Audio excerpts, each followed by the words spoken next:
सहारा India के प्रबंधक कार्यकर्ता सुब्रत रॉय सहारा का 14 नवंबर 2023 को निधन हो गया। किसी जमाने में देश के दूसरे सबसे बड़े एम्प्लॉयर के तौर पर जाने जाने वाला आखिर ये शख्स कौन है और 2010 में उसकी कंपनी सहारा कैसे मनी लॉन्ड्री के शिकंजे में फंस गई, सब जानेंगे आज की इस वीडियो में। सपने बेचने में महारथी या यूं कहे कि सौदागर सुब्रत रॉय गोरखपुर के राजकीय पॉलिटेक्निक में मैकेनिकल इंजीनियरिंग में डिप्लोमा करने के दौरान ही अपने खास अंदाज के चलते लोकप्रिय हो गए थे। आपने चिट फंड का नाम तो सुना ही होगा। चिट फंड की शुरुआत किया था सुब्रत रॉय ने। उसने कॉलेज और विश्वविद्यालय में छात्रों को पहले 1 रुपये बचत करने की आदत डलवाई। यह स्कीम सफल हुई तो दिहाड़ी कमाने वाले लोगों में अपनी पैठ बनाने लगा। बिहार के अररिया में जन्मे सुब्रत रॉय कोलकाता में शुरुआती पढ़ाई करने के बाद परिवार के साथ गोरखपुर आ गए थे, जो गोरखपुर के तुर्कमानपुर में गांधी आश्रम के पास किराए के मकान में रहते थे। महज 2000 रुपये और एक कुर्सी व मेज के सहारे सहारा इंडिया का नींव रखने वाला व्यक्ति इतना आगे जा सकता है, ये किसी ने नहीं सोचा था। सपने बेचने के महारथी सुब्रत का अंदाज इतना ज़बरदस्त था कि रोजाना 100 रुपये कमाने वालों को भी 20 रुपये बचाने के लिए प्रेरित किया। ऐसा करने वालों का उसने खाता खुलवाया और सहारा के लिए पूंजी तैयार कर दी। सुब्रत रॉय के सहपाठी रहे राजेंद्र दुबे की मौत की खबर जैसे ही उन्हें मिली, वो भावुक हो गए।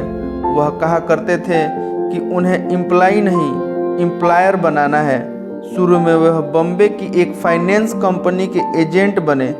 उसके बाद कुछ मित्रों के साथ सहारा इंडिया की नींव डाली थी।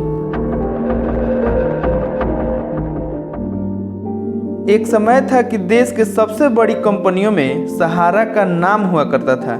देश के करोड़ों लोगों ने निवेश किया था। लालच में लोगों ने सहारा की कंपनियों में हजारों करोड़ों रुपए का निवेश किया था, लेकिन मैच्योरिटी पर कंपनी ने निवेशकों को पैसे देने के बजाय ठेंगा दिखा दिया। सहारा इंडिया की शुरुआत साल 1978 में हुई थी।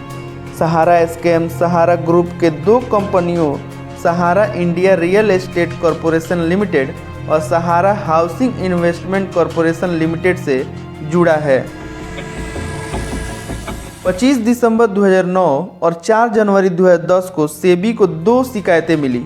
इसमें कहा गया कि सहारा की कंपनियां वैकल्पिक परिवर्तनीय डिबेंचर जारी कर रही हैं और गलत तरीके से धन जुटा रही हैं। इसके बाद सेबी ने इन दोनों कंपनियों की जांच शुरू कर दी। सेबी ने पाया कि दोनों कंपनियों ने OFCD के जरिए 2 से 2.5 करोड़ निवेशकों से करीब 24,000 करोड़ रुपए जुटाए हैं। सेबी ने सहारा की इन दोनों कंपनियों को पैसा जुटाना बंद करने का आदेश दिया और कहा कि वह निवेशकों को 15% ब्याज के साथ उनका पैसा लौटाए। अब मामला इलाहाबाद हाई कोर्ट से होता हुआ सुप्रीम कोर्ट पहुंचा। सुप्रीम कोर्ट ने जब फंड सोर्स के बारे में सबूत मांगे तो समूह कोर्ट को संतुष्ट करने में विफल रहा।